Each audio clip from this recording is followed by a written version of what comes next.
Right, hey guys, FTEX Bravo here. This is the second installment of our little gear rundown series. The first one was made by FTEX Echo, and that was the beginner kit rundown, recommendations, all that sort of thing.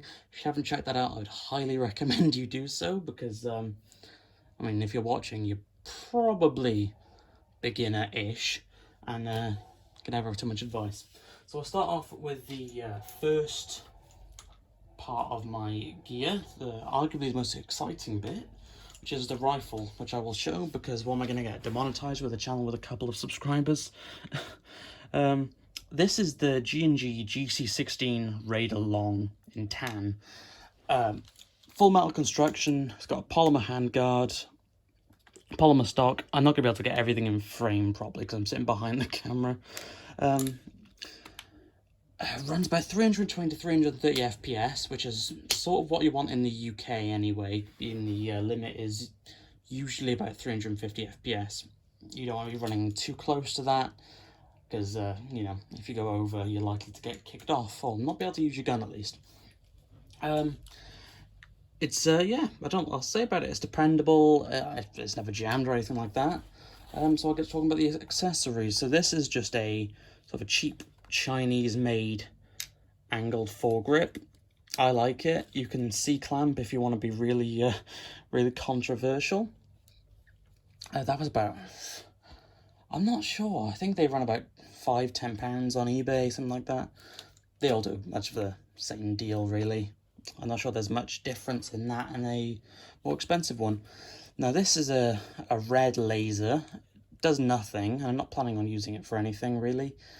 I don't know what batteries it takes. It'd be nice to have it working. It doesn't really matter. Coolest part, this is a T1 red dot. It isn't actually made by Aimpoint, even though it says it on the top. Just a replica. It's got a red or green dot, and you can vary the brightness with that. Nice sight, yeah.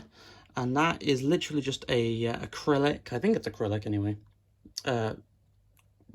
What's it called? Yeah, protector of the protector of the sight, something like that. Yeah. Now, next we have the sling. Now, I'm not really sure what the difference between a cheap sling and a more expensive sling would be. Maybe it'd be better built. This one is very cheaply made. Again, Chinese made, five quid-ish. This is my second one. Now, I would recommend, if you're going to go with a cheap one, you want to buy a couple of them. Now, this is, like I said, this is my second. In the first one is about two-thirds of the way through a day, or through a skirmish. And after having my gun supported all day by the sling, it broke. And that is not fun, I can tell you. Suddenly having to actually, you know, carry your gun. It's especially with a full metal one like that. It's weighty.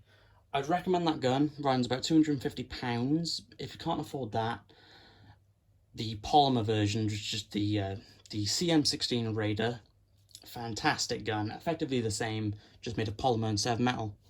Now, next thing we're going to be talking about is the protection, which is a tad more important than the gun. Start off with gloves. Now, mine are just cheap, again, Chinese-made tack gloves. I want to say that's cardboard, but it feels a little bit harder in the knuckle grip. Good gloves. I have enough grip with them. I don't have any issues with pulling the trigger, anything like that. I wouldn't say they ran about £5–6 again. All of the stuff that I've bought really is around that price point. Good gloves. You can find this stuff, like all of this sort of stuff on eBay, all over the place. Good gloves, yeah. Now, the place you really don't want to skimp out with money is your iPro. Now, these are Boll or Bolly, I'm never sure on the name, safety goggles. I'm not certain what exact model they are, but they're really good. They're rated, I want to say, for like 1300 FPS, which obviously is way higher than you'd ever need in Airsoft. Good goggles. My glasses are pretty big, pretty sizable glasses, and they fit just perfectly underneath, so you will not have to worry about goggles or any glasses or anything like that underneath these. One issue you might run into though is fogging. Now, I have that issue a lot. I'm not sure what you can really do about it. It is full seal, and I don't... Oh, saying that, I was about to say there's no ventilation, but there actually is, just there. I think I might cut some more ventilation into the seal. Not sure how good an idea that is, but I am getting desperate. Good goggles. I will put a link to them. Oh, I don't know if I'll put a link, but I'll try and name them in the description, because I do not remember at the moment. Now, Lower Face Pro. You don't really need Lower Face Pro. It's wise if you want to keep your teeth. This is literally just a mesh half face mask, some sort of skull design. I think it's kind of cool. Looks a bit like Ghost from Call of Duty. Yeah, much for much. Just you can sort of mold it to your face. I don't remember how much this was, but I bought this years ago. Maybe about £10–15. I'm not sure. Oh yeah, goggle price. I want to say they ran about 20 quid, something like that. Yeah. Right, now, helmet. This is just again, a relatively cheap Chinese-made black combat helmet. I'm not sure what they call it. It's made of plastic. It's got a foam inner safety thing, which keeps falling out for me, so I have to be careful. Pretty cheaply made. Does the job though. On the front, I have a Chinese-made action camera, which I got from the wonderful FTEX Alpha. It's his old one. He has GoPros. Haven't got a chance to use this yet, but I'm sure it'll come in handy. Now, patches. We have a little, that's the flag of Jerusalem, to match with my, FTEX FTEX Bravo Crusader name. I thought it looks pretty cool on the side. And on the back, a little surprise for anyone who happens to be behind me. That is Kermit, if you live under a rock. Now, as we're going down the list of exciting things, we now have your chest rig or plate carrier, tack vest, whatever you want to call it. Because this is me, FTEX Bravo, again, cheaply made in China. I want to say, I'm pretty sure it was made in China anyway. Now this was, I want to say about £25 to £30. It's in multicam. Actually, it's not quite multicam because there's some different colours in there and stuff. It's either MTP or multicam, I'm not sure. Yeah, pretty basic. I think it's made of polyester, something like that. It's pretty hard wearing material. Patches, we got the Deus Vult Crusader there, and my crew patch, Crusader Fireteam Equinox Airsoft.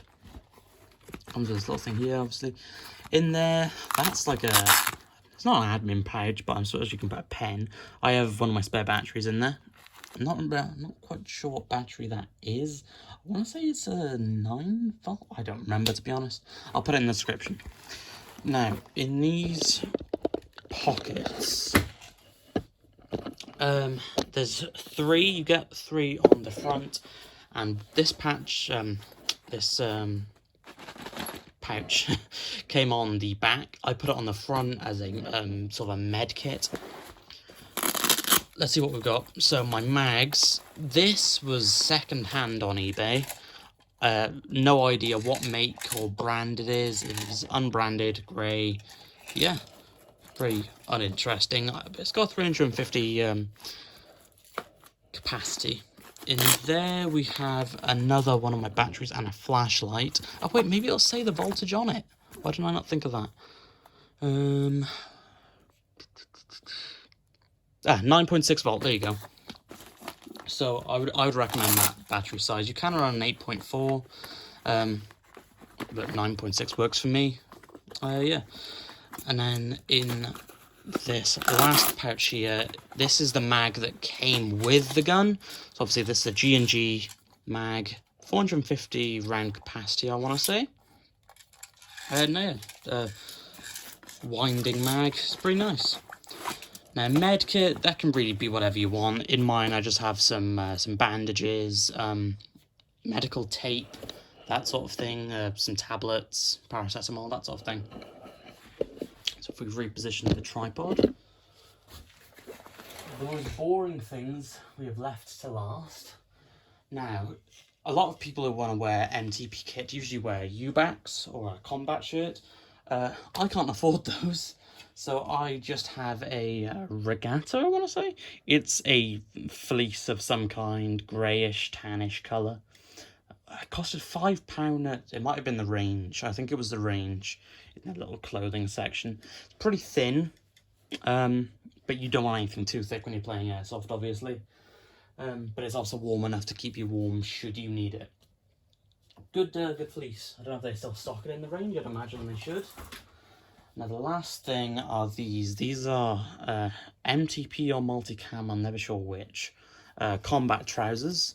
They were listed as a British Army issue, but who knows whether that's true or not.